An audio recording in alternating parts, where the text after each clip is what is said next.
안녕하세요. 결혼한 지 4년 차의 30대 여성이에요. 제가 원래 제 이야기를 잘하는 편이 아니다 보니 어떻게 시작해야 하나 싶은데 사실 오늘 친구랑 만나서 커피 한잔하며 수다 좀 떨려고 했는데 친구가 몸이 안 좋아 못 나오겠다고 하더라고요. 저는 이미 집에서 나왔는데 말이죠. 다시 들어가자니 모처럼 차려입고 나온 게 아깝기도 하고 그래서 집에서 조금 떨어진 곳에 있는 조용한 카페에 왔어요. 그리고 뭘 할까 고민하다 이렇게 익명의 힘을 빌려 얼마 전까지 어머님과 겪었던 갈등을 한번 적어볼까 해요. 지금은 어느 정도 상황이 정리되었긴 하지만요. 아무튼 가벼운 마음으로 들어주시면 감사하겠습니다. 이렇게 말하면 좀 철없게 들릴 것도 같은데 20대 때는 당연히 30대에는 결혼해 있을 줄 알았고 30이 넘은 직후에도 마음만 먹으면 금방이고 할 수 있을 줄 알았어요. 그런데 34이 넘어가고 주변을 둘러보니 어느새 대부분의 친구들은 다 결혼했고 심지어 아이도 한둘은 있는 거예요.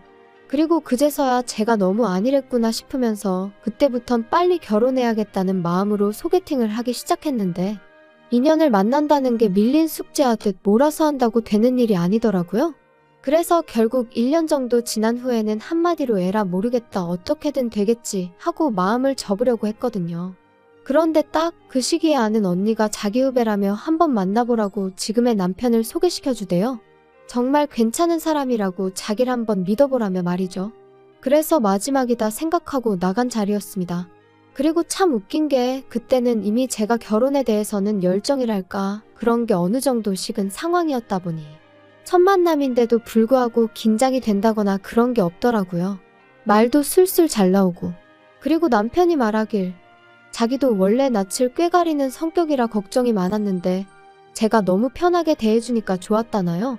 아무튼 첫 만남이 그렇게 된 거였고 이후로는 누가 먼저랄 것 없이 연락을 주고받다가 자연스럽게 연인 사이로 발전하게 되었죠. 둘 다 나이가 적지 않다 보니 확신이 있는데 못하러 시간을 끄냐며 알게 된 지 1년 3개월 만에 결혼도 했고요. 하지만 남편과의 결혼 생활은 생각만큼 쉽지만은 않았습니다.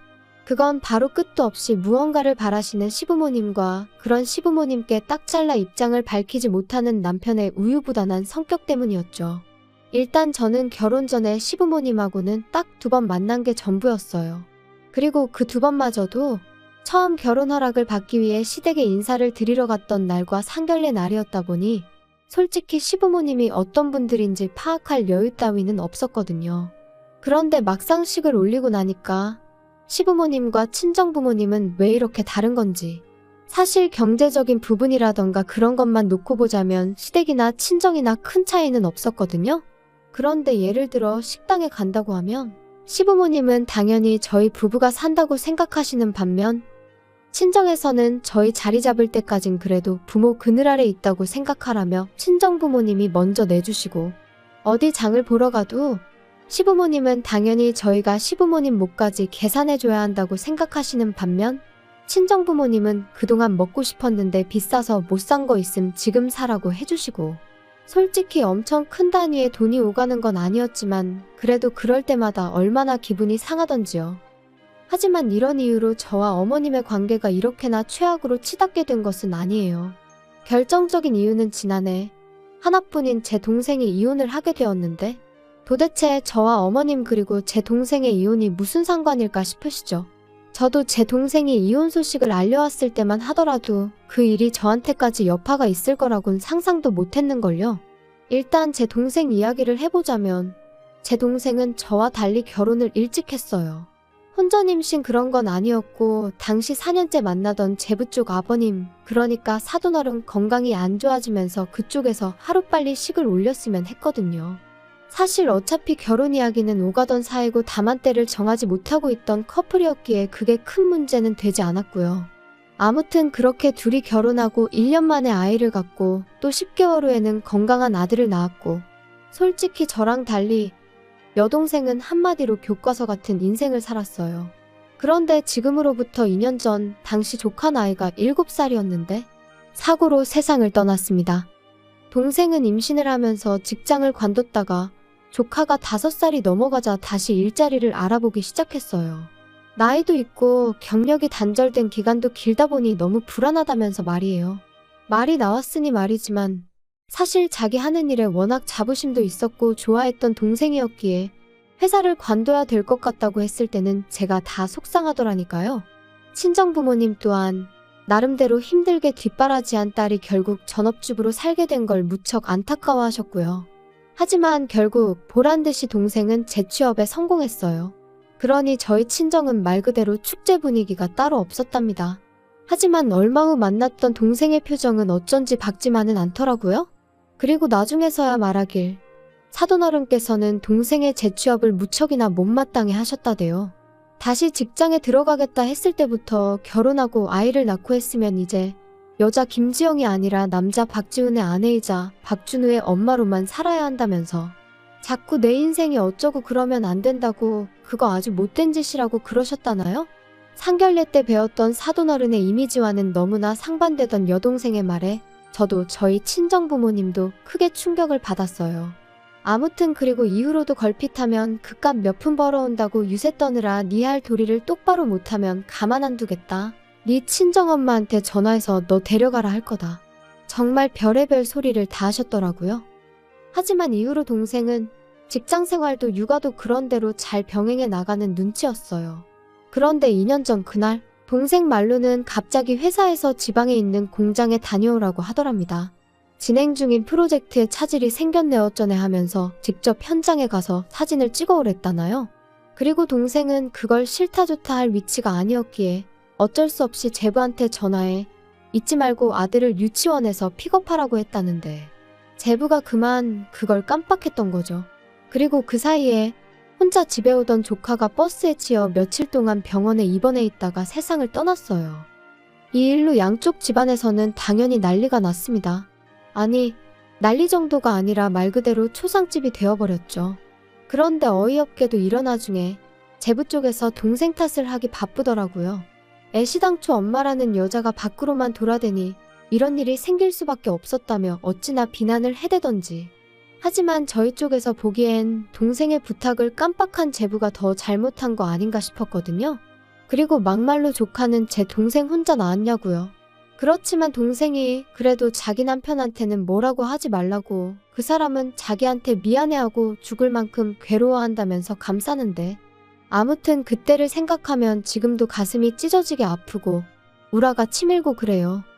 그리고 결국 그렇게 시달리던 동생이 제부한테 이혼하자 했어요. 같이 있으면 애가 더 생각나고 결국 당신도 미워지고 서로가 더 불행해지는 것 같다면서 제부한테 제발 놓아달라고 그랬다대요. 그리고 이혼만큼은 절대 못한다던 제부도 결국엔 동의했던 거지요. 그런데 여기서 제부가 생각지도 못한 얘기를 꺼냈습니다. 자기 엄마 때문에 많이 힘들었겠다며 가족이 살던 아파트를 제 동생 명의로 바꿔줬거든요. 참고로 동생은 조카가 죽고 나서 청소기 필터에도 조카 머리카락이 있다며 못 비우고 있을 정도로 조카의 흔적이 조금이라도 남아있을 법한 물건부터 시작해 조카가 쓰던 방까지 정말로 애착이 컸어요. 그래서 이혼하자 했을 때도 집을 처분할 수도 없고 어쩌면 좋으냐고 무척이나 걱정했었죠. 조카가 쓰던 방은 도저히 정리할 자신이 없다면서 말이에요. 그리고 다행히 그 마음을 제부는 알아줬던 거죠. 그런데 이 이야기를 들으신 어머님께선 말 그대로 막말을 쏟아내셨습니다. 그래도 네 동생은 참 재수도 좋다면서 남들 같으면 애 죽인 애미라고 손가락질 받았을 거라나요? 그리고는 그 남자 부모는 아파트명에 바꿔준 거 아는 거냐. 모르니 가만히 있지 알면 그냥 둘 리가 없다. 우리 집 같으면 어림없다. 뭘 잘했다고 재산까지 낼름 받아먹냐. 그리고 제 입장에선 당연히 이런 소리를 듣고만 있을 수는 없더라고요. 그래서 어머님한테 저희 친정일 가지고 이러쿵저러쿵 하지 마시라고 저도 한번 신우 얘기 가지고 막 떠들어 볼 거냐 그랬어요. 그리고 아파트를 받았다고 제 동생이 받은 상처가 아무는 거 아니다. 하지만 그나마 아파트 줄 형편이라도 되는 집이니 얼마나 다행인지 모르겠다고. 까놓고 말해서 신우는 지금 이혼당하기라도 하면 집은커녕 차나 한 대 받을 수 있겠냐고요. 사실 저희 친정이 조카 장례 치르고 동생 이혼으로 시끄러웠던 동안 시댁이라고 아무 일도 없던 게 아니었어요. 남편에게는 위로 4살 많은 누나, 그러니까 저에겐 신우가 있는데 신우가 씀씀이가 장난이 아니었거든요. 누가 보면 진짜 재벌집 딸인가 싶을 정도로 비싼 물건도 척척 사나르고 어머님한테 선물도 자주 해드리고 자기 돈 자기가 쓴다는데 누가 뭐라 하겠냐마는. 그런데 심해부가 서울로 올라오게 되면서 그동안 신우 씀씀이의 비밀도 만천하에 드러나게 되었습니다. 심해부가 다니던 전 직장은 지방에 있었고 그러다 보니 이런저런 문화적 복지라던가 혜택이 많은 건 아니었는데 딱 하나 정말 부러웠던 거, 그건 바로 사택이 있다는 거였어요.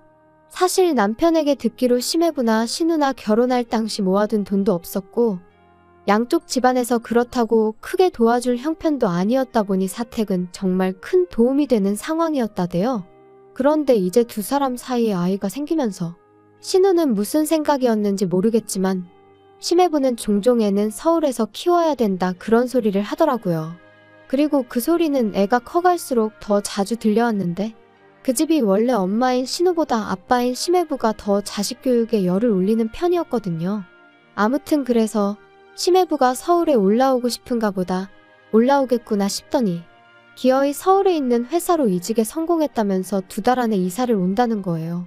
그리고는 신우더러 그동안 모아놓은 돈에 대출받아 전세라도 구하게 알아보라 했던 건데 문제는 심해부의 생각과 달리 신우는 한 푼도 모아놓지 않고 그동안 심해부가 벌어다 준 돈을 다 써버렸던 거였죠. 신우는 자기 이러다 이혼당한다며 하루가 멀다 하고 어머님한테 연락을 해대는 눈치였어요.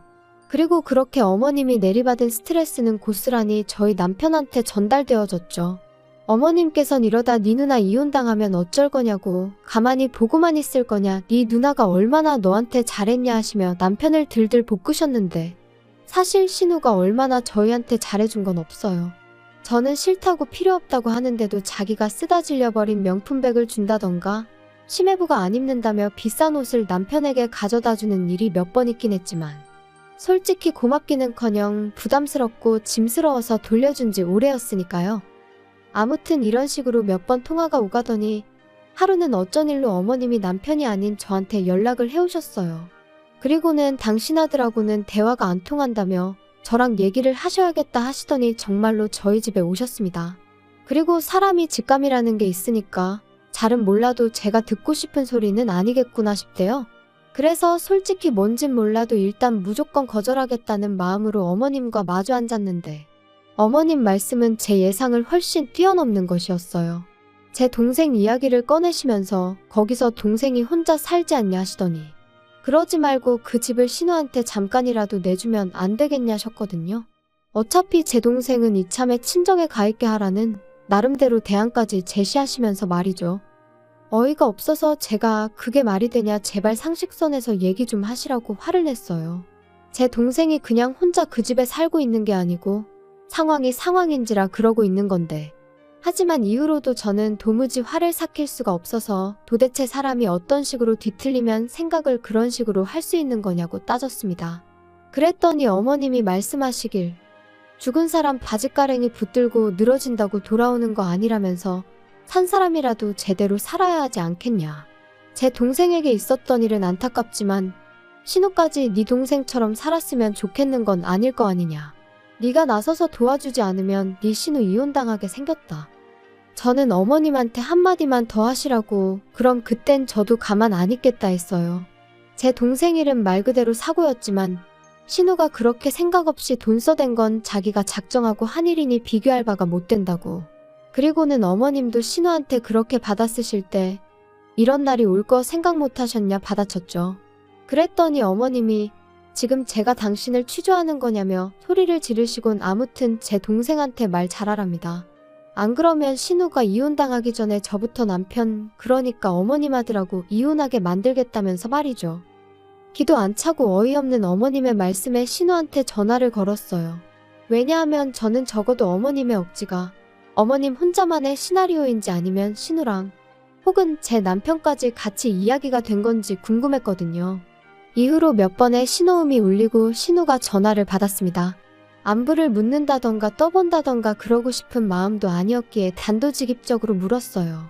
어머님이 제 동생 집을 형님한테 내주라고 막무가내로 나오시던데 어떻게 생각하시냐고요? 그랬더니 신우가 말 나왔으니 자기도 한마디 하겠다면서 요즘 저출산이라고 뉴스에서 매일 나오는 거 알지? 그러니까 나처럼 애 키우는 사람들이 존중받는 사회가 되어야 돼. 더 좋은 환경에 있어야 되고 사회적인 배려가 필요하다니까? 그리고 우리 엄마나 내가 올케한테 바라는 것도 별거 없어. 솔직히 올케 동생은 이제 애도 없고 집만 차지하고 있는 거잖아. 그거 사회적으로 되게 안 좋은 거다. 땅도 좁은데 왜 혼자서 그렇게 넓은 데를 차지하고 있냐 이거지. 이기적인 거 아니야? 그리고 내가 키우는 내 아들은 나만의 아들이 아니고 우리 모두의 아들이라니까? 나중에 내 아들이 자라서 세금 내고 하면 그걸로 우리가 받아 쓰는 거니까. 올케 동생도 마찬가지고. 그러니까 소중하게 돌봐줘야 하는데 살 집 하나 못 구해서 내가 이혼이라도 하게 되면 안 되지 않겠어? 무슨 개소리를 그렇게 정성스럽게 논리적인 척 하는지 정말 못 들어주겠더라고요. 그래서 제가 신우더러 형님 이야기 듣고 있으니 형님이 얼마나 멍청하고 뻔뻔한지 그건 확실히 알겠다면서 이혼하는 게 낫겠다고 했어요. 이혼하고 애는 심해부 혼자 키우는 게 애한테 훨씬 도움이 되겠다고요. 형님 같은 사람들 때문에 멀쩡한 애엄마들이 싸잡아서 욕을 먹는 거라고. 진짜 머리가 어떻게 된 거 아니냐고 그러곤 병원이나 가보라 했죠. 그리고 이 통화로 인해 다시 한번 시댁에서는 난리가 났어요. 당연히 신우는 제정신이고 저더러 미친 엑스라면서 말이죠. 화도 안 나더라고요. 다 그 나물에 그 밥인 걸 알게 되었으니 어이만 없었달까요? 그리고 다행이라고 해야 할지 이런 와중에 저희 남편은 그래도 제 편이었어요. 아니, 솔직히 말하자면 제 편이라기보다는 적어도 어머님이나 신우 편은 안 들더라고요. 제가 그쪽 욕하면 자기가 생각해도 제정신이 아닌 것 같다며 한마디 덧붙여주긴 했고, 그렇지만 그렇다고 그쪽에다 대고 저한테 사과해라 어째라 그런 소리는 또 못하는. 그래서 솔직히 시댁이 재수없어서 남편하고도 이혼해버릴까 그 생각도 안 한 건 아니었는데 일단은 안 하려고요. 사실 남편을 너무 사랑해서 그런 것보다는 동생 일로 친정부모님 속이 얼마나 상하셨겠어요. 그런데 거기다 대고 저도 이혼하게 되었다 그런 말은 차마 못하겠습니다. 할 때 하더라도 지금은 아니다 그런 거지요. 그리고 한편 심해부가 결국 신우가 모아놓은 돈도 없고 심지어 절대 안 된다고 했는데 몰래몰래 골프까지 배워서 필드에 다닌 것도 알게 된 모양이에요. 역시나 예상대로 심해부 입에서 이혼 소리 나왔고 들리는 말로는 재산 빼돌린 걸로 신우랑 어머님을 고소할 거라던데 가족 사이에 가능한 이야기인지는 모르겠지만 어쨌든 볼만하겠다 싶어요. 남의 불행을 보고 즐거워하냐며 혹시 저를 욕하신다면 이건 불행이 아니에요. 자업자득이지요. 아무튼 지금 바라는 건 그저 아무쪼록 하루빨리 동생이 슬픔에서 벗어날 수 있었으면 좋겠다는 거예요. 그리고 남의 불행을 파헤치며 거기서 어떻게든 자기 입속을 차리려던 신우나 어머님한테는 어떤 식으로든 응당 대가를 치르게 될 거라는 말밖에는 할 말이 없네요. 물론 동생하고 신우를 보고 있자니 사람이 착하게 산다고 늘 좋은 일만 있는 것도 아니고 못되게 산다고 늘 안 좋은 일만 있는 것 같지도 않다는 거지만요. 그래도 물론 결국 착하게 사는 게 정답이겠죠? 제 생활은 둘에 비하면 그다지 유별날 것도 없고 평범한 듯하니 불평불만 없이 감사하는 마음으로 살아야 하는 건지 아무튼 생각이 많아지는 요즘입니다.